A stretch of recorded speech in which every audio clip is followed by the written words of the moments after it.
मिटा दे अपनी हस्ती को अगर कुछ मर्तबा चाहे कि दाना खाब ने मिलकर बुरे गुलजार होता है। अस्सलाम वालेकुम दोस्तों, पीछे वाले जो लेक्चर में हमने मेंसुरेशन से एक टॉपिक लिया था और उसी से जो है क्वेश्चन हमने लगाया था। आज जो एक दूसरा चैप्टर है, चैप्टर जो है 13 वृत्त और चक्रीय चतुर्भुज। इसी से इसके जो जितने सारे पूरे चैप्टर में जितने सारे पॉइंट्स हैं, की पॉइंट हैं, उन्हीं पे आज हम चर्चा करेंगे। अगर जो ये टॉपिक आप समझ गए, सारा क्वेश्चन आपके लिए आसान हो जाएगा। चलिए स्टार्ट करते हैं। सबसे पहला पॉइंट इसमें है कि पाइथागोरस प्रमेय। पाइथागोरस ने एक प्रमेय दिया था कि कर्ण का वर्ग लंब के वर्ग और आधार के वर्ग के योगफल के बराबर होता है। मतलब ये हुआ, हमने एक चित्र यहाँ बना दिया समकोण त्रिभुज में। यह आपका आधार है, यह आपका कर्ण है, यह क्या है, लंब है। अब अगर जो आपका कर्ण निकालना हो तो लंब का स्क्वायर प्लस आधार का स्क्वायर। अगर जो आपको लंब निकालना है तो कर्ण का स्क्वायर माइनस आधार का स्क्वायर कर देंगे। दूसरा आप करेंगे क्या, अगर जो आपको आधार निकालना होगा तो कर्ण में से माइनस लंब को जो है घटा देंगे। ठीक, आई होप पहला पॉइंट आप लोगों को जो है क्लियर हो गया होगा। दूसरा क्या है, केंद्र से जीवा पर डाला गया लंब जीवा को दो बराबर भागों में बांटता है।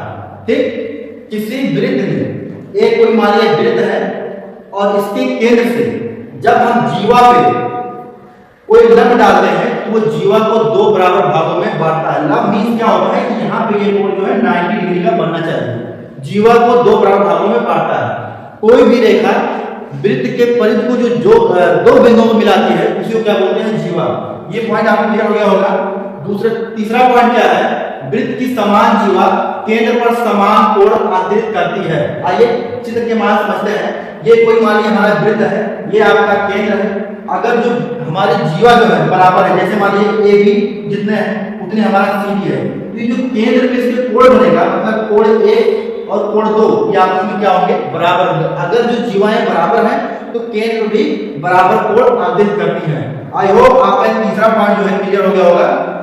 वृत्त के केंद्र से बराबर दूरी पर स्थित जीवाएं बराबर होती हैं। अगर जो कोई वृत्त का केंद्र है वहां से बराबर दूरी पे, जैसे मान लीजिए चित्र 4 है, ये मतलब चौथे पॉइंट के हमने यहाँ बनाया है। ये मान लीजिए कोई वृत्त का केंद्र है, यहाँ से ये कोई दूरी है x है, ये दूरी x है, और यहाँ से एक कोई दूसरी दूरी है x भी।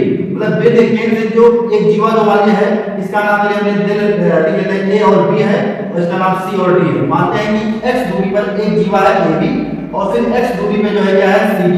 तो ये दोनों जीवाएं भी आपको बराबर डबल लाइन यहाँ खींच दिया, यहाँ खींच दिया। बात समझ गए कि केंद्र से वृत्त के केंद्र से बराबर दूरी पर स्थित जीवाएं बराबर होती हैं। ठीक, उसके बाद पांचवा पॉइंट हमारा क्या है, अर्धवृत्त पर बना कोण समकोण होता है। अर्धवृत्त पर बना कोण क्या होता है, समकोण होता है।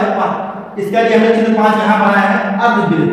अर्धवृत्त समझने के वाले क्या हुआ, एक कोई हमने पूरा वृत्त बनाया है और ये आगे क्या है, अर्धवृत्त। इस वृत्त पर जितने सारे कोण बनेंगे सब जो है समकोण बनेंगे, मतलब उसका मान जो कितना होगा, 90 डिग्री का होगा। यहाँ से देखिए, यहाँ से लेके ये कि क्या ये भी 90 होगा, यहाँ 90 होगा। मान लीजिए आप मिसाल के तौर पे यहाँ से आप ऐसे ट्रेस कर दो तो ये जो ये यहाँ से लेके ये जो कोण बनेगा ये भी आपका बनेगा 90। जितना सारा यहाँ से मैंने आपने ट्रेस कर दिया ऐसे, ये भी कोण आपका कितना बनेगा, 90 बनेगा, है ना। यहाँ पे यही पांचवा पॉइंट है कि अर्धवृत्त पर बना कोण समकोण होता है। छठवां पॉइंट है आपका, ये भी आपका क्लियर हो गया, ये भी क्लियर हो गया। छठवां पॉइंट क्या है, चक्रीय चतुर्भुज के सम्मुख कोण संपूरक होते हैं। चक्रीय चतुर्भुज के सम्मुख कोण संपूरक होते हैं। मतलब कोई एक मान लीजिए हमारा ये वृत्त है और उसके बाद इसके जो सम्मुख कोण, सामने कोण ए का सम्मुख कोण 3, कोण 2 का सम्मुख कोण 4, तो ये दोनों क्या होंगे, संपूरक होंगे। मतलब इन दोनों कोणों का योग 180 अंश होगा। ठीक, कोण ए प्लस कोण 3 बराबर 180 अंश और कोण 2 प्लस कोण 4 बराबर। और एक लास्ट पॉइंट जो हमारा है कि चक्रीय चतुर्भुज जो होता है, क्या होता है, चक्रीय चतुर्भुज के चारों शीर्ष किसी वृत्त के परिधि पर स्थित होते हैं। चक्रीय चतुर्भुज के चारों शीर्ष किसी वृत्त के परिधि पर स्थित होते हैं। ये हमारा जो है क्या है, चक्रीय चतुर्भुज है, जो कि इसके चारों शीर्ष मानते हैं। इसका नाम देते हैं, ए है, बी है और सी है और डी। ये चारों शीर्ष क्या है, ये चारों शीर्ष जो है क्या है, एक वृत्त के परिधि पर स्थित है। इसलिए इसको क्या कहते हैं, चक्रीय चतुर्भुज कहते हैं। आई होप आपको सारा पॉइंट जो है क्लियर हो गया होगा। ये जो चैप्टर आपका वृत्त और चक्रीय चतुर्भुज है, सारे सवाल इन्हीं 7 पॉइंट से आएंगे। आशा करते हैं आप लोग जो एक्सरसाइज में क्वेश्चन दिया हुआ उसको पूरा करिएगा। Thank you so much.